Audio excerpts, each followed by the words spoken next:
So have you ever just gotten caught up in the moment?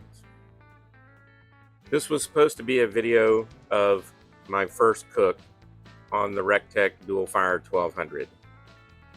Well, unfortunately, it's not going to be a video of my first cook. Now, it was started off that it was going to be a video. I had chicken lined up. I was going to talk about the great deal I got on this. I got basically buy one, get two free on, leg quarters. That's what the family loves. And I videoed it. I showed the prep work, everything getting set up and all that. I thought it was looking really good. Now, it was running a little bit long. However, the family came in to see how it was going. They started smelling it, smelling fabulous. I started smelling it. Anyhow, to make a long story short, we just got hungry, okay? And hangry is a thing in our family.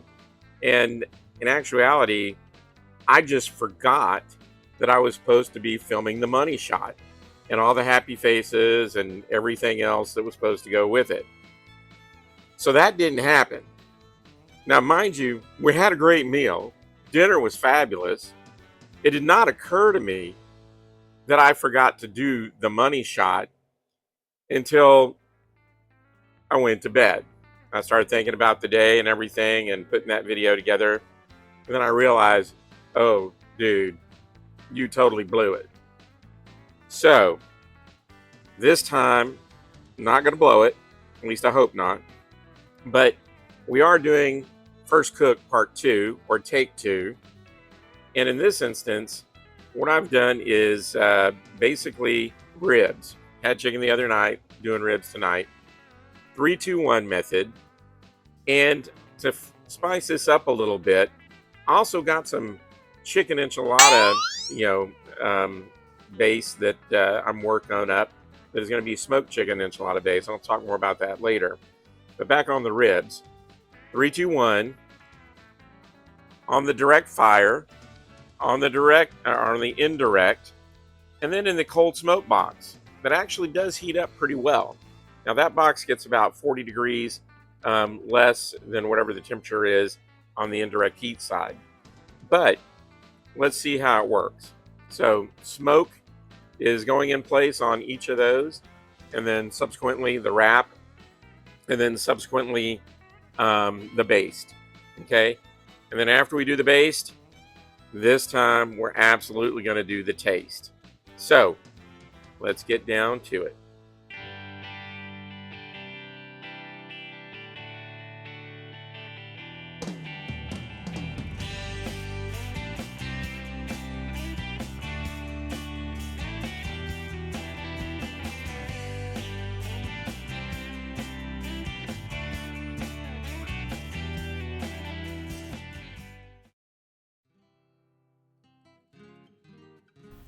For the EZ Smoky Enchiladas, the ingredient list is pretty straightforward.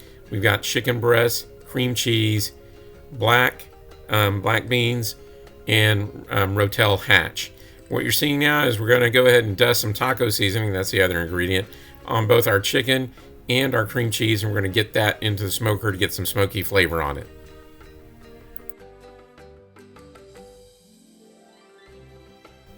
And we're going to let these smoke for a couple hours, go as long as maybe 4 hours, just to make sure we get a good bite in terms of the smoke flavor, going on to each of those.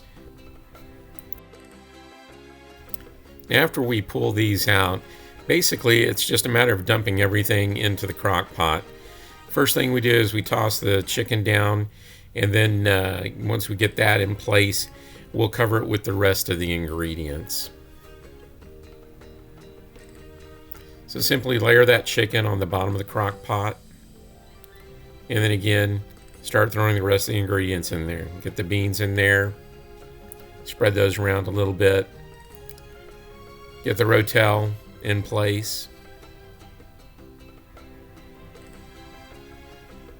get everything straightened out, and then slide the cream cheese, the smoked cream cheese, up and in on top to top it.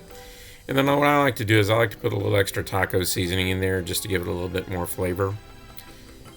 And then we're going to pop the lid on top of this and move this into position. Now most grills may have a side burner. Well, this one has an adapter plug, or basically a power outlet, that allows you to put anything on the side that you want to that'll fit on top of that countertop. In my case, I'm cooking outdoors. I'm going to go ahead and turn the crock pot on outdoors as well.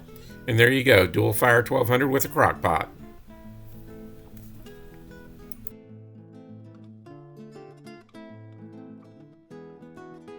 Now each set of ribs was basically the same size.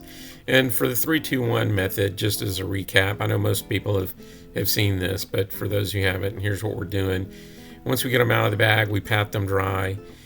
We put a binder on it after we peel back the membrane that's on the back side. And you just got to really, pry your fingers and thumbs underneath there, and then you can just effectively separate that and pull it apart. It actually is a little bit easier than what I'm showing it to be here. I don't know why I had to struggle on this one.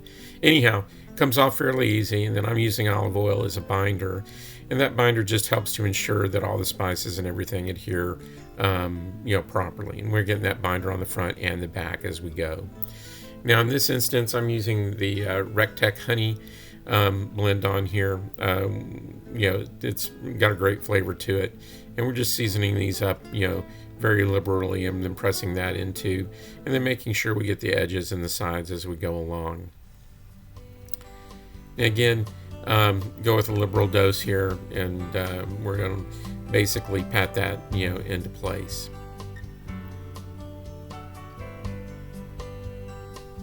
Now once we're done, we repeat that with the other two, and then we're going to store those in the fridge for a little bit until we get ready to do our final countdown for the cook, letting the enchiladas get a little more smoke time on them.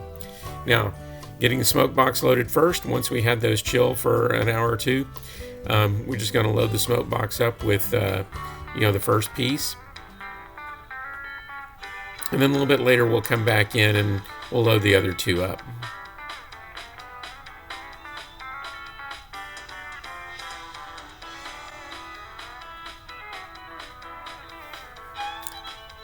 And now ready to start loading up the direct and the indirect side.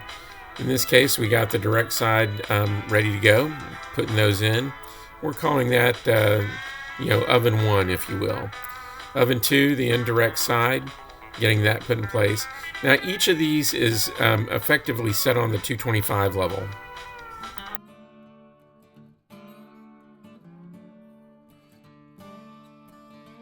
Well, with the 3-hour smoke behind us, it's now time to prepare and perform the braise. First up, we're going to take the ribs, we're going to put them in a foil boat. Now, what I've done here is I've double lined my foil, simply because too many times in the past I've ripped the bottom and had stuff fall out and just ended up with a messy grill. So you don't have to do that, but me, I kind of need to. Next, we put down some butter, topped with some brown sugar, dark brown sugar. And then what we're going to do is we're going to pour in some apple cider on top of that.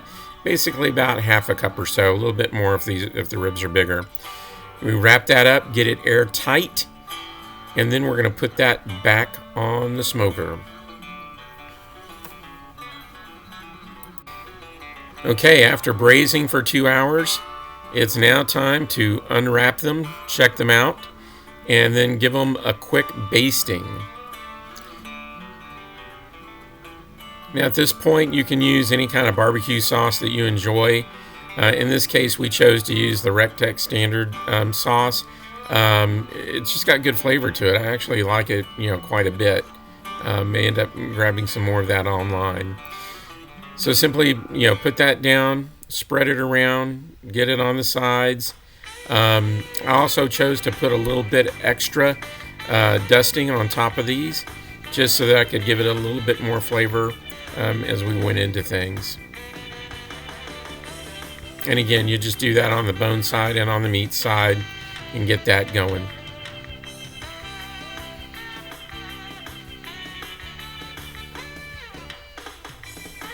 And just a reminder, we're keeping our smoker steady at 225.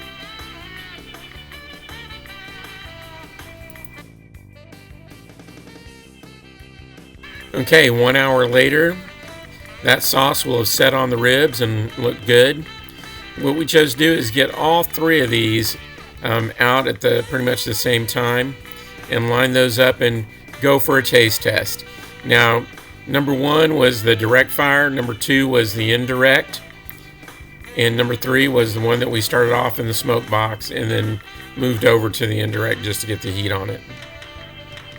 All of them came out with a really good smoke ring. You can freeze the video and go back and take a look at that if you like. But they did come out really good with the smoke ring, each one of them. Now, we had 6 people doing the taste test, and, well, here's the result. Well, we did the taste test, and unfortunately, everybody had a different opinion, and as a result, we had a 3-way tie between which oven made the best rib. So we may have to do this again sometime.